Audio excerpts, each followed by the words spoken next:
A Little Chaos. The film starts off with a title card stating that it is Paris in 1623 and that there was an outdoor ballroom in Versailles. That much is true.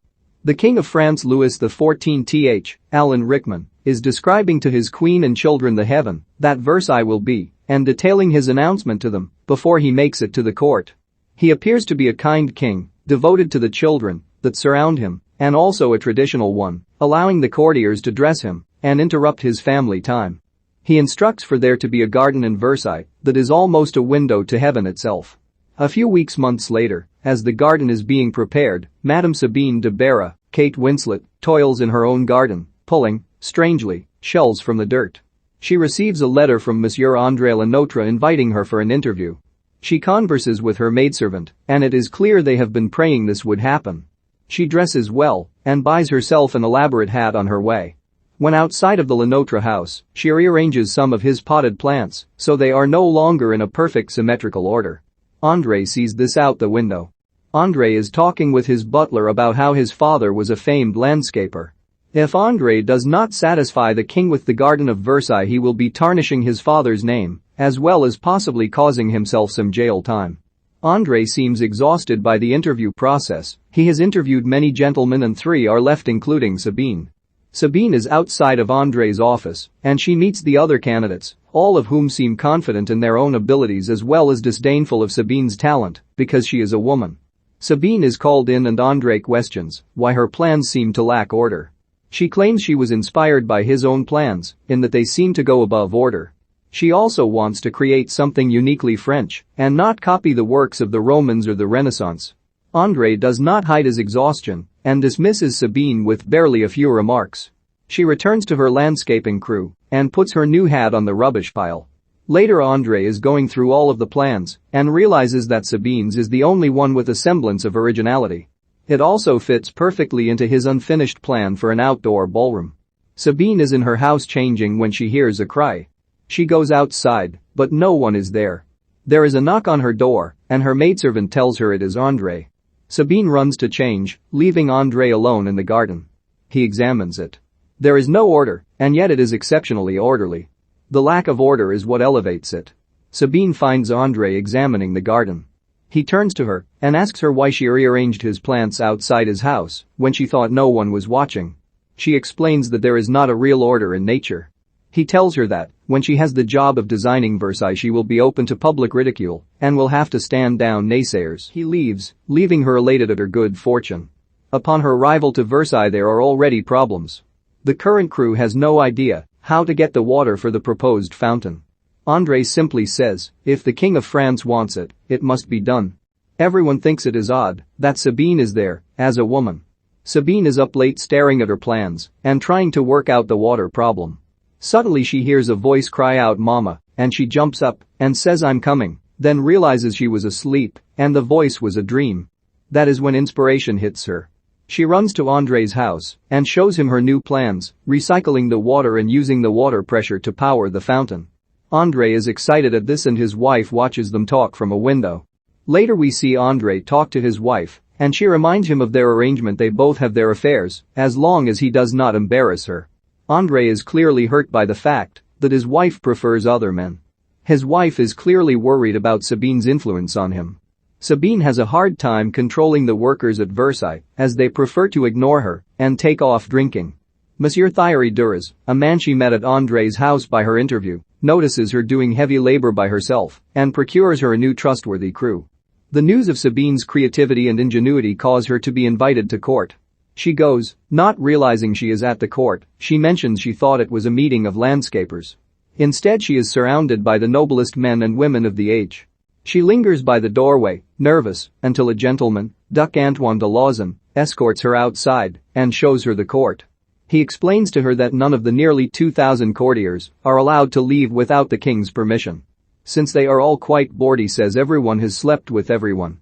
He leaves her with André and André takes her for a walk, noticing, as he leaves, his wife kissing another man, clearly just to get his attention. Sabine and André walk and talk about court and how neither of them could stand to be cooped up. They both value loyalty as well. Suddenly a courtier notices them and begs to be introduced to Sabine.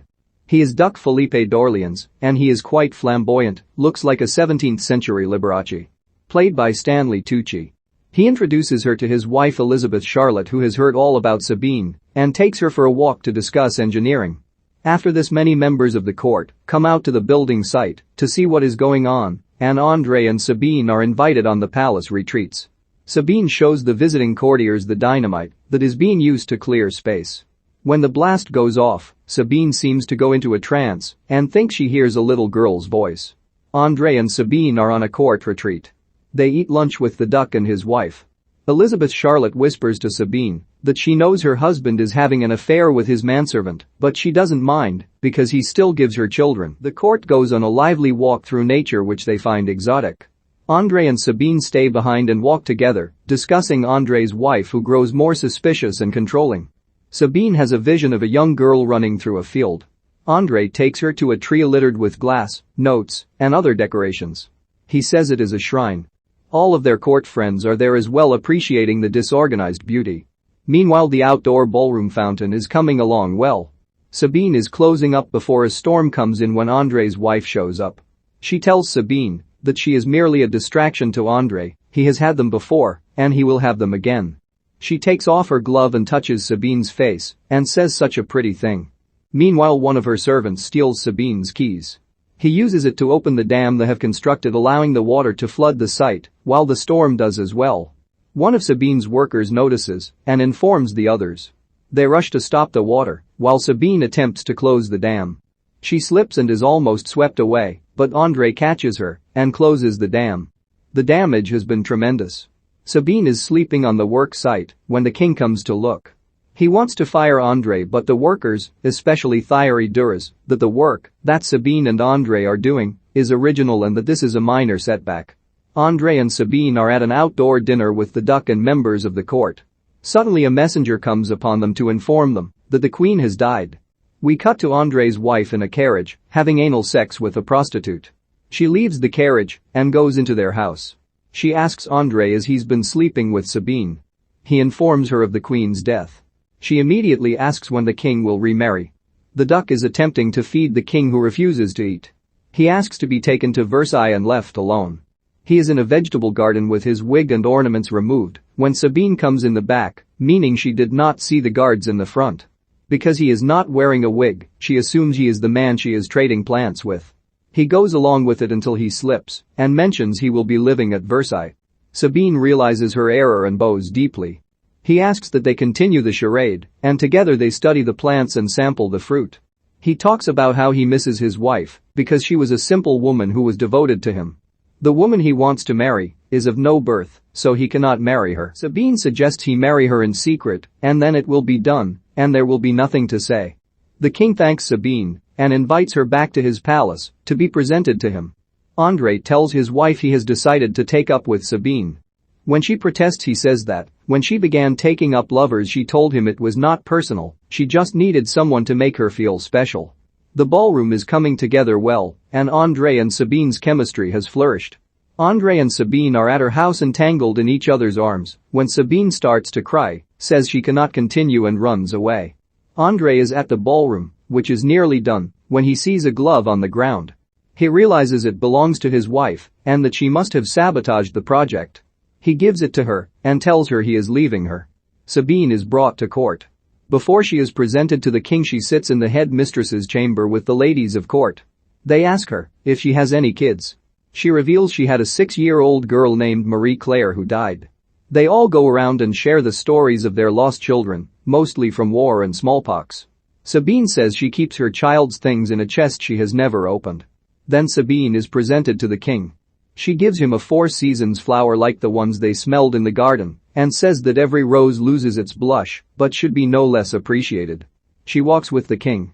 Later, Andre corners Sabine and tells her he has separated from his wife. They have sex. Afterwards, Andre wakes to find Sabine is gone. He finds her in the stairwell in a trance.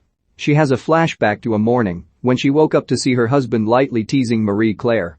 Her husband, Philippe, tells her because she has been depressed and not interested in sex he has taken a mistress. He also says he is taking the child to market. Sabine runs after him after the carriage has left. She sees a wheel is shaking. The butler reveals that they are going a short distance not to market, but to take Marie-Claire to live with Felipe's mistress. Sabine runs in front of the carriage, and the shaky wheel throws the carriage off the road and down a cliff, where Philip and Marie-Claire are killed. We cut back to Andre holding Sabine and telling her it is not her fault. He loves her and will be faithful only to her. We see the king in the ballroom. The fountains are turned on and work splendidly. Haphazardly in the fountain are Sabine's trademark shells placed around. The courtiers dance around the king, who looks at peace as Sabine and Andre walk off into the woods together